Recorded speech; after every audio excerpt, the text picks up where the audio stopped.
Hello, assalamu alaikum everybody. Hope you're all safe, sound, and healthy. And I'm back because there's a lot to cover. I feel like a news reporter, I swear, because it seems like I end up reporting the news as it is of what's going on. But then, the news in itself says so much that I think it would be a bit redundant for me to repeat myself regarding what's going on. So, first of all, it's as cold as you can expect it to be. It is foggy, and it's unbelievable that the weather forecast is showing it to be 13 degrees because, seriously, even during the day, it was showing it to be around 20 degrees, 21 degrees, and people were freezing. We were all freezing. The whole day, we were basically enveloped in fog, and obviously, as night drew, the fog got thicker and thicker, causing visibility issues. Right now, the fog is extremely thick, and it is about almost 11 o'clock, just 1 minute to go, and then it will be 11 o'clock at night. And it is 24th December, which for many of you out there who celebrate Christmas, this is Christmas Eve. For the rest of us, this is just one day before Qaid Azam's Jinnah Day, which is tomorrow. And I think right now the people, you could say, is sort of, saving face when it comes to Qaid Azam. I guess they're showing their respect for him for once, because of the things that have been going on today. So today, basically, the Election Commission had announced it to be the last day for filing in the nominations for election candidates against 2024. Remember, the election is supposed to be held on February 2024. So against the February 2024 elections today, the ECP had announced that today was going to be the last day for everybody to submit their nominee or their nomination documents. So it was once again a very interesting day with regards to the fact that the returning officers, who we will be calling the ROs, and the district returning officers, the DROs, they placed complaints to the district election commissioner, who in turn reported these said complaints to the chief election commissioner. So the district election commissioner of Lahore, he filed their complaints in written form, sent the statement, the report, to the chief election commissioner, that there was heavy interference by the law enforcement agencies in Punjab, especially by the Punjab police, which we all know as basically the police that seems to have been hired by Nawaz Sharif's mother. I think he got them in his inheritance from his mother's side, and she probably inherited them from her parents, the way they're acting. So there's been heavy interference, but people are very pleased with the fact that the public of Punjab is finally awake. But once again, let me just say this for the record: as a Punjabi, as a Lahori myself, I disagree. I think you do not know yet what it means to be wide awake as a Punjabi. When you're a Punjabi and you're awake, the whole continent can be shaken, believe me. And the continent has not yet shaken. We are still very civilized. So Punjab may be awake, but it's not wide awake. Okay, it's still getting there. So people are getting very excited. They're like, oh, finally Punjab is awake, because the people of Punjab, they actually just lashed out at the police. They protected their voting rights. They protected the candidates. So this is why people feel Punjab is awake, because you see, when Lahore wakes up, then they start taking preeminent steps, So they saw those steps being taken. But to me, as I said, as a Lahori and as a Punjabi, we're still not right there. Not quite.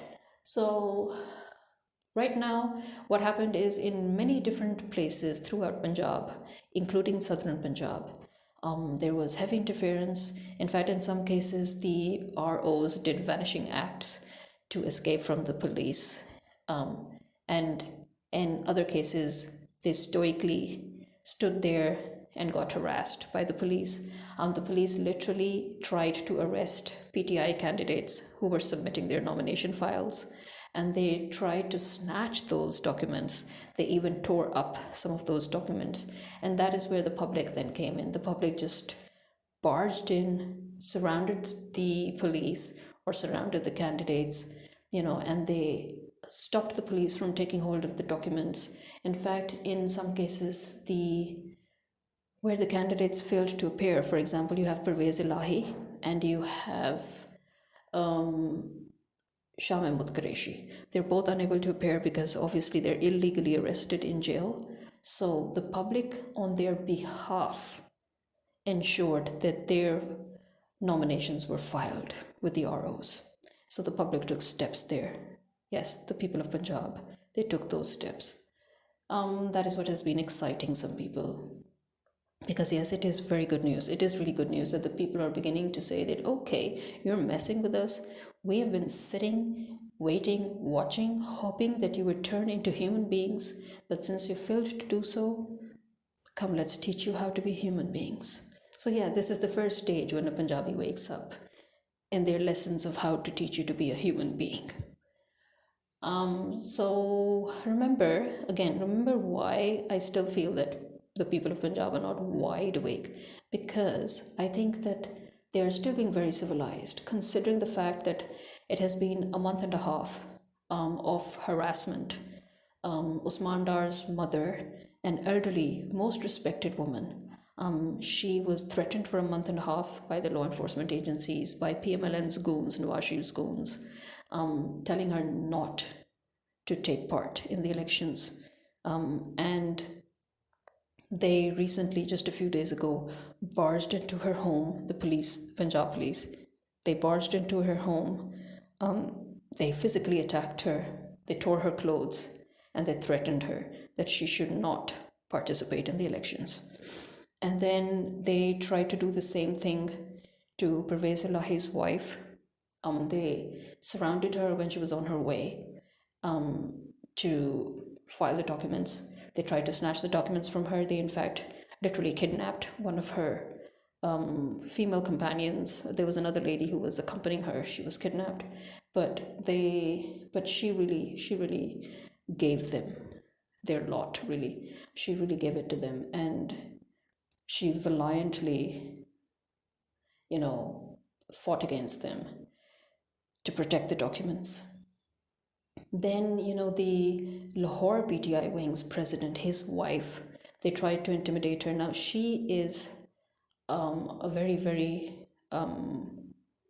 she is, let's just put it this way. She's one of those who adheres to strict, modest clothing, which means that she observes the parda, which means that she does the hijab and she does the niqab, and she dresses according to a strict moral code, and they did not even leave her alone.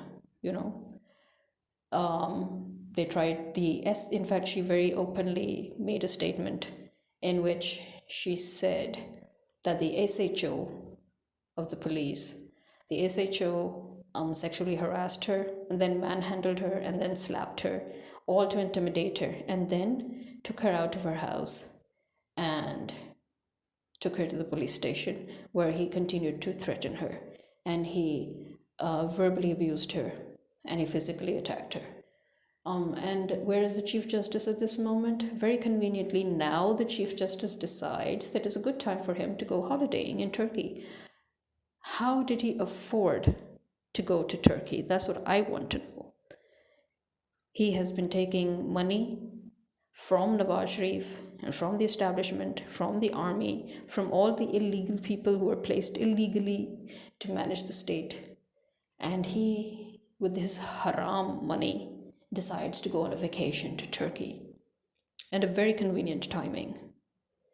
So this pre-poll rigging attempts that have been made, they have been foiled by a very angry public.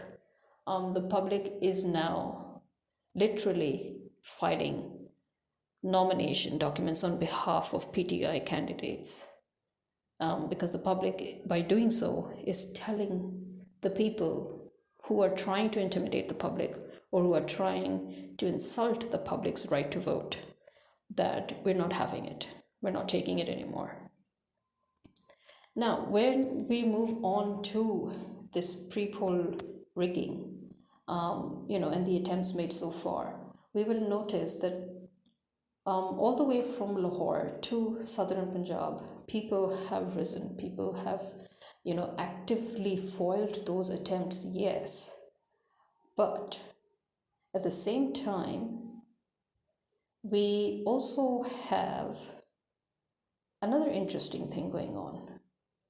We have a known fact that despite the fact that the election commission has announced that today was the last day and at 4:30 p.m. they had closed their offices and that they were not going to accept any further filings, but at least I have this inkling that they will, to accommodate PMLN's candidates, they will, because as of yet Nawaz Sharif and Maryam Nawaz themselves have not yet found an area, to file their candidacy for, because Sargodha is not in the mood to entertain them, and they always thought of Sargodha and Gujranwala and Gujarat and Faisalabad as their cities. But because these areas are no longer in the mood to entertain them, so they still haven't yet decided which areas they need to file their candidacy for, or, so I have this feeling that for them, accommodations will be made. Now, when we keep in mind the fact that the women were threatened, the women were harassed by the Punjab police, throughout Punjab, female candidates, and then we have Sanam Javed, who's still in jail also, and she is obviously a candidate as well. And when we have the bat emblem that is taken away, again illegally, as after all, the election commissioner had promised Nawaz Sharif that I will not allow the bat emblem to remain with PTI. So he has illegally taken away that emblem. But there are rumors that they will have no choice but to return it back to them. Because you see, that's the irony. That's what people are now being so sarcastic and cynical. They're like, you guys did everything in your power to stop PTI candidates from filing their nominations, but at the end, they filed it anyway. So why did you, why the drama, why the facade, why the charade? What were you trying to attempt here? What were you trying to do here? So yeah, it's a bit of a put off. And then, I think I will once again call out those so-called women empowerment groups who were very active during Imran Khan's tenure, and suddenly they just died and fizzled out when actual female harassment and discrimination has been going on in this country since the coming of Nawaz Sharif and his daughter and their minions and the illegal government. And in fact, I feel as if we're in Israel or America, because these things can only be done in a Zion state. And America and Israel are both Zion states. Or are we in India? Because that's another Nazi state. So, these are the kind of things you hear that are being done to people in India, people in Palestine, people in America, by the American government, by the Israelis, by the Indian government. And now our own illegal caretaker government, our illegal army institution, our illegal establishment, they're all doing that to the women of Pakistan. So I think they have officially converted to Judaism. They're officially, Americanized. They're Zionists. That's all I can. And I think that anybody who is a Zionist has no place in Pakistan. They need to be automatically removed in any case. We don't have a place for Nazis and Zionists. And altogether with that, obviously, now we have another thing that's going on, and that is, remember that the courts have called PTA and the telecom companies in order to question them regarding the violation of their clients' privacy rights. Because remember all the recordings, the illegal recordings of calls that were taken by Mariam Nawaz and her goons are now being questioned by the court. And so all those telecommunication companies that were involved in it, they're also being called to court to explain themselves as to how they could violate their clients' privacy and how could they commit this illegal act. And Telenor is one of them, which is why suddenly now that Telenor is wrapping everything up and ready to run away from Pakistan, people are speculating as to whether this is the reason. Well, this may be an added reason, but remember, this was a rumor that we heard quite a number of months ago, that Telenor was selling its shares. And then Telenor comes up and says, no, we're not selling all our shares. But it is official. They have sold 100% of their shares. They're wrapping up and they're running away. Obviously, they're going to make the excuse that, the regulatory body here is, not very helpful, and that the illegal government constantly tampering with telecommunications, with network, with connectivity, with internet, that is going to add to a loss, blah de blah. I mean, the reason I'm very skeptical is that, first of all, I've always had a problem with Telenor because this is a Dutch company. Remember, this is the same Dutch company that should have been boycotted years ago when the Dutch made cartoons of the Prophet, peace be upon him. This was a highly offensive act by the Dutch, and we, as a result, the whole Muslim world should have boycotted Telenor and its likes, but we didn't. And now Telenor, after gaining a lot of profit from Pakistan, will just like that get away with it. They'll get away with all their illegal acts. And yes, they have committed illegal acts. Remember, this is something I've talked about before, that foreign companies, they come to countries like ours, they commit all those illegal acts, they violate all those rights and rules and consumer rights and rules, they violate their clients' privacy, and they violate a lot of consumer laws in order to gain those profits, because these are those kind of violations that they cannot do in their own countries, especially not in countries in Europe, which are extremely strict. So they come to countries like ours, where they can break the law merrily as ever, make profits, and then do a runner. And that's exactly what Telenor, in my opinion, is doing. Okay, so it's going to escape the questioning of the court, because the court has called Telenor, amongst other telecommunication companies, to give an answer, an explanation as to why it violated its clients' privacy and why it recorded their calls and why it went against the law. So it's just running away now. So it means it's not going to appear in court. It's not going to take responsibility for the illegal act that it committed. And then I personally happen to know that whenever there were, those voice phishing scams, and when the State Bank of Pakistan would trace out the money, where did that money go? And Telenor was one of those telecommunication companies where in their microfinance accounts, held by their clients, you would trace that money, that scammed money, and Telenor would not return that money to the victim. They wouldn't do anything. They wouldn't do jack shit to help return the money. So yeah, I'm sorry, but I think it's high time Telenor should go. But I do think the court should hold Telenor responsible and not let it get away. That is what I think. I don't care about it being a multinational company or blah de blah. I mean, this might be for show-offs and nouveau riche, but not for people like me who know what's what. I'm calling a spade here. And Telenor is that spade. So these are primarily what is going on in Pakistan. And Apart from that, if there is anything that I do have a problem with, it's also Google Maps, because seriously, first of all, look at the if you ever check your Google Maps whenever you're trying to look for a location, there is something that is supposed to be 5-10 minutes away from you, and Google Maps will tell you turn right, turn left, go straight ahead, then do this, then do that, then go, and they'll make you go a full wide circle to go back to square one, and that is where your location is. So I think Google Maps really needs to work on its mapping. Seriously, it always seems to take us in circles to go to somewhere that is actually a straight road.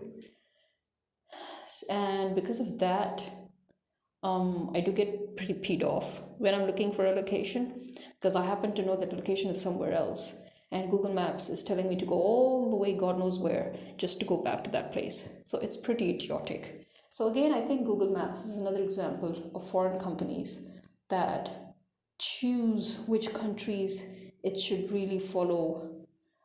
It should really give quality, and standard up to the mark products or services, and in which countries it really doesn't care. Pakistan is one of those countries where it seems Google doesn't care. So when you think about Google, and then you think about Telenor, and you think about all these other foreign companies, I would go back to my point that I think we should not just boycott Jewish or Israel-based companies, but we should boycott all those companies that belong to all those countries that are allying themselves with Israel. And that's basically the whole of Europe and America. And I think you would do yourself a whole lot of good if you go for local stuff.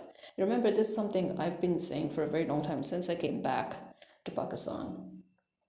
I have been striving to go local, be it shoes, be it bags, be it fabric, be it anything, because first of all, local made is so much more durable, the quality is always better, it's cheaper, and secondly,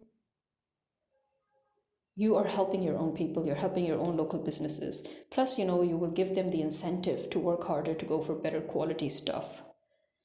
So there's that. Well, this is it for now. Again, I would reiterate, Punjab is awake, but not wide awake. When the whole continent will shake, you will know Punjab is awake. This is me signing out. Khuda Hafiz.